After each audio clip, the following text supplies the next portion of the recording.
Time for another edition of Baseball and Beyond, and today it's Chip Caray. Hello, Chip. Nice to be back home. I was going to say, I was looking at your Twitter feed, and you're just like you're a tourist. You're out there taking pictures of the arch, but I guess a lot of people probably don't realize you were living here all the way through high school. All the way through high school. Graduated from Parkway West with less than honors back in the early 80s. But yeah, my mom still lives out in St. Clair, Missouri, which is west of here. Grew up in West County. My grandparents lived and died in Frontenac. Still have aunts and uncles in Ladue. A lot of friends and family here in this part of the world. So it's nice to come back, albeit only once a year, unfortunately. Yeah, and we'll talk about the Braves in a little bit, but I mean, the Caray name is obviously a big name, and how has that kind of been for you as you go along your career and know that Harry was this big bombastic guy and Skip was the other way, and you're kind of building your niche, and you've been doing this for a long time now. What has it been like for you? We know Joe Buck talks about it a lot in St. Louis, so we don't hear from you. What's it been like for you? Well, I think the misperception of me and my family is that unlike Joe or Tommy Brenneman or even Kenny Albert, I didn't really know my dad or my grandfather very well. Both my parents and grandparents were divorced. My dad went to Atlanta and really began his career. I stayed here in St. Louis with my mom and my sister and my mom's family.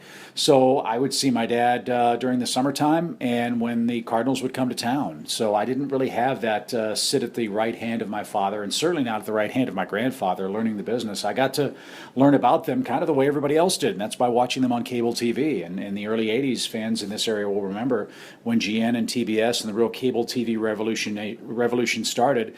West County in St. Louis was one of the last places to get the cable, and I got to come home from school like everybody else and turn on WGN and see the Cubs, and then late at night after doing homework and getting ready for bed would turn on the TV and watch the Braves play the Giants or the Dodgers out on the West Coast, and that's kind of how I kept in touch with both of those guys. Growing up that way, it's what I knew. I don't have any resentment toward it or any animosity.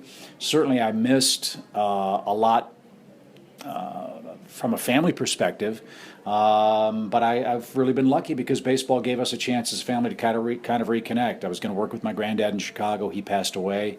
After I left the Cubs, I got to go back to Atlanta and work with my dad for a couple of years starting in 2005. So while in many ways baseball sort of separated our family, in so many more ways it brought us together, and that's the part I try to concentrate on and remember. Yeah, and that's what I was going to ask. Like, how hard was it to kind of get to that moment? And possibly some guys would say, you know what, I'm my own guy, and those guys were their guy. But you seem to really want to follow. You got up to a night at Wrigley where you worked with both your grandfather and your dad. Was it something that really made you think, I really want to do this for myself? For them, how did that work? No, I mean, I was not at all tied to being a broadcaster. My maternal grandfather was a dentist here in St. Louis for 50 years and was as big an influence in my life as anybody else. Roy Osterkamp was his name, and he was as kind and gentle and giving and genuine a person as I'd ever encountered anywhere else in life. And I thought about going to medical school. I gave that some serious thought when I got out of college. My grades weren't good enough. I had all kinds of problems at home that prevented that academically from happening. This is the second time you've mentioned that without honors and bad grades. Yeah. That's why we all go into broadcasting, right? I was a straight C student in high school, but I was certainly an uninspired student, that's for sure. But then I got to college, went to Georgia, and I had a journalism law professor who was extremely influential with me, and I thought about law school, but I didn't want to stay in school forever. I loved baseball. I was gifted with a voice and the ability to describe what I see and say it in somewhat coherent ways. And I figured that baseball would be a great way for me to try to get into the business. And it didn't happen right away. I worked in small cities and doing TV news and the weather and learning and making mistakes.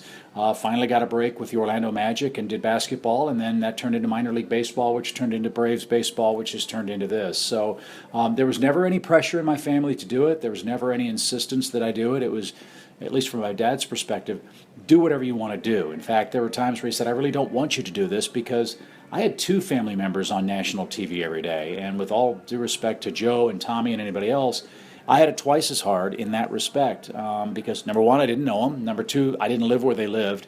Number three, they were already very well established. And number four, I was trying to make my own way in a business where your own personality is your key to success or failure. And that was the advice they gave me. Tell the truth and be yourself, because if I tried to be Jack Buck or Vince Scully or Harry Caray, those guys were already on their way. I had to figure out how to be me, and that was wonderful advice. Orlando Magic, we just saw a 30 for 30 on that team, and I guess it had to bring back memories for you. But I guess we forget that was as close to a team taking out the Bulls as possible. How much fun! And then when you see that thing was dismantled so fast, that had to be so much fun because it did rise from nowhere, a crazy expansion team that becomes a power with one of the greatest of all time and one of the top 100 of all time. Well, I was really lucky. Bob Neal was a broadcaster with Turner Sports at the time of the NBA expansion era with Miami and Charlotte and Minnesota and Orlando. And Pat Williams was at the NBA meetings and said to Bob Neal, "We're looking for an announcer." And Bob Neal said, "Well, I got a name for you." And he said, "Me." And Pat said, "Who is that? Harry's nephew?" And Bob said, "No, that's Skip's son." And my dad had worked with Pat Williams for 1 year as the GM of the Hawks. And I got an interview, and with no experience, made it up, did kind of like Bob Costas with the Spirits of St. Louis, sort of lied about how much I'd done. They hired me. And to start from the ground up with an expansion franchise when everything is new, everything is exciting, and everybody's making mistakes, and everybody's learning on the fly, it was the best professional experience that I could ever have. And you're right, first couple of years, they were terrible. The Magic, their first year, won 15 games out of 82, and I was worse than the team. But luckily for me, Pat Williams had faith that I would figure things out, and he was incredibly patient and helpful. And like the team, we got better, and we got better by drafting guys like Penny Hardaway and Shaquille O'Neal and getting guys like Horace Grant, Dennis Scott, Nick Anderson, and it took off. And to answer your question about what it was like being thrown into a hurricane, quite frankly, to go from little tiny Orlando that nobody knew about to the biggest act in basketball almost overnight was really, really intoxicating. And as a result, I think for our players, it probably was too much too soon. The money and the ego and the jealousies and the petty stuff that went on really did break apart something that could have been very, very good and very good for a long period of time. But it's great to see that Shaq and Penny have reconciled. It's great to see that they are still very much Magic fans.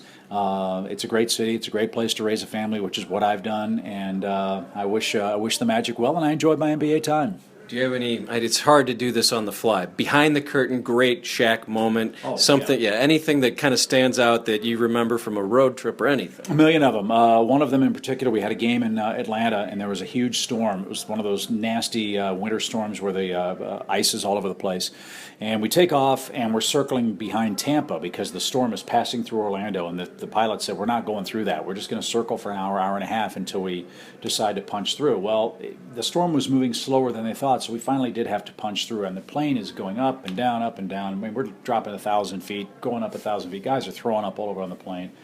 Shaq is in his 54th or 55th game, which was twice as many games as he would play in a college season, and he is wiped out. He is on a couch asleep. He slept through this whole thing. But we hit a pocket of air, and we had some food on the plane. Our food popped up off the plate and came down. Well, the same thing happened to Shaq. At 7'1", 300 pounds, we hit a pocket of air, and Shaquille O'Neal levitated about 6 inches off of his couch and landed with a very soft thud and never woke up. And we said to ourselves, how in the world is this possible? A, that he could be that tired, and B, not know what's going on. But he was the life of the party. Everything you see of his work on TNT and the way he acts, he was exactly like that as a teenager and a 20-year-old in Orlando. And was always great with me, great family, and overcame a lot himself to have a great family and great success. So I'm thrilled for him. The Cubs, you go work for the Cubs, and we all get to watch you here in St. Louis and across the country, of course, and then the Sammy and the McGwire thing. I still think, I don't care what people say about the era, it was so much fun. And I know it's kind of hard to even say that with, you don't want kids to do this stuff, but the fact that it was fun. What was it like in Chicago? What was the Cubs' point of view and trying to the whole chase? It was a St. Louis Chicago thing. It was a bringing baseball back. I mean, and then you get to call these home runs, and you're having the time of your life, I would assume. Yeah, it was. It was bittersweet though, because I was supposed to work with my grandfather and never got a chance to. He died, so he missed all of that, and so I went from being the guy that was going to host the pregame show and sort of a fill-in middle-inning guy and do the road games guy to the guy that's sort of thrust into this seat with Steve Stone and national TV. It was hard to follow Harry. I mean, my dad always said there were two people who could have done it, him or me, and I was the guy that drew the short straw, if you want to call it that way. But yeah, 98 was great. It came out of nowhere. Being a Cardinal fan, I had no really understanding or appreciation of the Cub culture. And Cardinal fans won. Cubs fans watched the Cardinals win. They didn't really know how to handle that very well. And to see this happen and go from not much expectation to making the playoffs in the way that they did it in the final weekend, in the playoff game, in the one-game playoff at Wrigley Field, and Mark Gray squeezing that ball, and the utter joy that Cubs fans felt at finally getting into postseason play again, that was great. And you're right, the McGwire-Sosa thing, we can say we knew, and we can still say, we can even say now, we know. We don't know. We don't know if guys are still doing it now. And while I'm not advocating it, I think that we have to sit back and just enjoy the moment for what it was. I don't compare McGwire and Sosa to Barry Bonds. I don't compare them to Babe Ruth or Lou Gehrig. They were what they were, and at the time they did it, it was great theater. The Cubs would play in the day, Sammy'd hit a home run, McGwire would play at night, he'd hit a home run. It was great theater. It brought people back to the game. People were very disillusioned after '94 still. And when the Cubs and Cardinals are good, baseball business is good. And it was great for business. It was great for me. It levitated my career. The Kerry Wood game was certainly a highlight, and watching those guys get together and come out and be as good as they were. So '98 was a very special year, a bittersweet year, but a very special year, no doubt. I just feel like when I go to Wrigley, it's special. I would imagine sitting up top, when your grandfather's pictures above you every time they go to the seventh inning stretch. Was it sort of kind of pinch yourself type moments up there? Because and Steve Stone, we all grew up on Harry and Steve and Skip and Pete Van Wieren. I mean, that's more baseball was seen of Cubs and Braves out of anywhere. What was it? Was it that kind of thing for you to be at Wrigley Field and knowing the history and just being a Cub announcer? Well, you got immersed into it right away. It was culture shock, like I said, and it was hard because I'm in his booth, I'm working with his partner, sitting behind his chair, in his desk, with his director. I mean, all those people were Harry's guys, and they welcomed me as best they could, but ultimately it's a performance-based business. You either can do it or you can't. Steve Stone was phenomenal to me. We had one production meeting, and we drove, it was opening day in Miami, and he rented a car, and he said, how's this going to work? And I said, as far as I'm concerned, you've forgotten more about baseball than I'm going to know. The ball's in play, I'm going to say what happened, and you're going to tell me why. And that was pretty much the extent of it. So anyone who knows Steve, he has a very dry, almost sarcastic sense of humor. We finished the first game. I think the Cubs lost, shocker. And Steve takes off his headset and throws it on the table, and it makes this clunk sound. And I'm terrified. I'm looking at him like, what? He said, that was just great. Just like that. And I said, what do you mean? And he leaned over and he shook my hand and he said, I want to thank you because with all due respect to your grandfather, for the first time in 6 or 7 years, I feel like I'm on a broadcast team. And it was an eye-opening moment because there are a lot of people in our business who believe that a broadcast is about the play-by-play guy or the guy that talks the most. It's not. It's really about the fans, number one. But number two, to make it work, it has to be an analyst-driven game. And there aren't many better than Steve Stone, and he was fantastic to work with. My partner Joe Simpson's the same way. It's really easy to be a good play-by-play guy when you tee the ball up and hand them a 7-iron and they hit it 150 down the middle. And I've really been blessed with all the people I've worked with to have that experience. Yeah, Harry was a guy that seemed like didn't want anybody in the booth, and I saw you took a picture of Jack Buck, and Jack Buck even said he didn't let me do any of the moments. Yeah. But you grew up on Jack Buck. I mean, I would assume that's who you think about maybe more as a broadcaster. How does that work for you? Because Jack was the guy we all listened to. Well, sure. I mean, I was the typical AM transistor radio guy, Jack and Bob Starr and Jay Randolph and Ron Jacober. I mean, I know all about that stuff, and it was great. And I'm not fully aware of the history of my grandfather and Jack Buck. I know it was at times prickly, but they certainly made up at the end of their respective careers, which is terrific. But Harry was, from what I understand, a very difficult guy in this respect. He was an orphan. He didn't have family. He didn't really understand the value of family until much later in life. He didn't understand parents, and his dad left him when he was young. His mom died when he was very young. So he didn't really have that kind of upbringing. He was a hard-scrabble street guy who had to fight for every single thing that he had in his life. And as a result, he was not the kind of guy that would turn the other cheek. And people who didn't take the time to understand that about him never got him. But Harry was in the business of being Harry. And my dad told a story to me years ago, obviously, that he'd come home from college and he'd meet Dad at Sportsman's Park and they want to go have a bite to eat and he's signing autographs, Harry, Harry, Harry. And he just my dad said, I didn't want him to be Harry, I just wanted him to be Dad.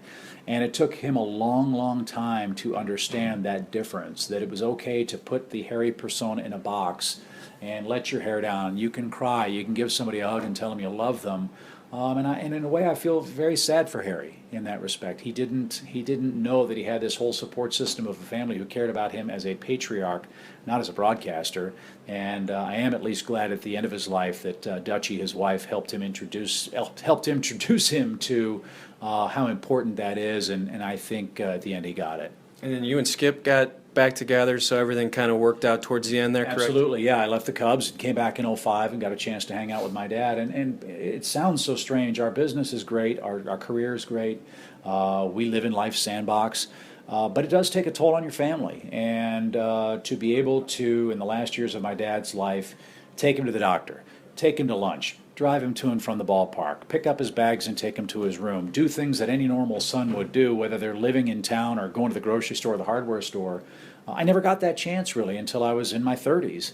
And when I was able to hand my then newborn daughter to my dad at the airport gate one time, I was bawling like a baby because it was almost like things had started to come full circle. And he and I were never estranged, but we were apart because of our geography, where we were in our lives, and this business. And as I said at the start, the great thing about baseball is it always comes full circle. Life always comes full circle. And for us, the common thread of that was this great game and what we call the family business. Last couple minutes, the Braves, you're their broadcaster now, and I remember when they made the Matt Kemp trade, I said, what are they doing? And then I remembered there's a new ballpark going up, so this is obvious. But seems like there is some sort of direction with the team, the trades they make. Just tell me a little bit about what we think of the Braves, probably in 2017, not 2016. Yeah, well, we hope 17. It may be longer than that. Who knows? The direction's very simple. Yes, we have a new ballpark, but more importantly, the direction the team was going in the last couple of years was not sustainable. Signing free agents, making trades for established guys that are making big money just wasn't going to work.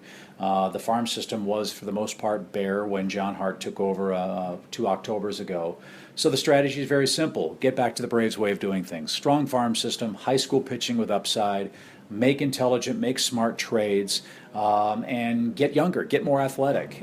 We were very stagnant for a while. Is the product on the field representative of where we're going to be in 2 years? It better not be, otherwise there's going to be a new plan and new people implementing that plan. But the new ballpark will help. Matt Kemp was brought in because we can't hit home runs. They need power. If the Braves were to go out in the free agent market and try to sign a man that's going to hit 25 or 30 home runs, that'd be $30 million a year. Matt Kemp is going to cost them far less than that. So with John Coppola and John Hart and John Sherholtz, we have 3 very, very smart guys who are being very, very creative in the way that they make their transactions. It may not make sense now, but they are playing lottery tickets, and they believe that when they make a trade, they're getting better lottery tickets back than what they're giving up, and we'll see if they're right. We're confident that they will be. It's just a matter of being patient in this Twitter world of instant gratification. It's going to take a little time, but we'll be happy to get there. Oh, that Twitter world. Well, lastly, I really appreciate your time, but just what's next for you? You're a Braves broadcaster. You've been doing this a long time. It's a broadcast booth that has been, because we've seen it, Ernie Johnson and Skip Caray and Pete Van Wieren and Don Sutton. I mean, we all grew up on them. How do you see yourself here in the next 20 years? Are you a Braves guy for the hopeful foreseeable future, and this is where you want to be for the rest of your life? Well, I sure hope so. I've got 3 kids about to go to college at the same time, so yeah, I need all the work I can get. But look, I'm blessed. I'm lucky. I know that I've had a great deal of help along the way, as we all have. I'm blessed to work with a great partner in Joe Simpson, and the people at Fox couldn't have been nicer to me. I really didn't ever anticipate leaving the Cubs, but it was time to go. I hope that I can be in Atlanta for as long as they're willing and the fans are willing to have me. We've got a great team. We've got a good thing going, but ultimately, as we know in this business, crazy things happen. So I'd like to stay. I hope to see the new ballpark and hopefully get the Braves back to where we're talking about winning championships instead of making trades in July. So we'll see what the future holds. I'm very happy where I am, and we'll see where we go. I forgot to mention I love Swung Unbelted. I think that's a wonderful call. Well, thank you. Well, hopefully we have a few more before the weekend's out here in St. Louis. St. Louis. We thank Chip Caray for joining us on Baseball and Beyond. Keep subscribing on iTunes and follow me at Brad Straubinger. Thanks for listening. See you next time.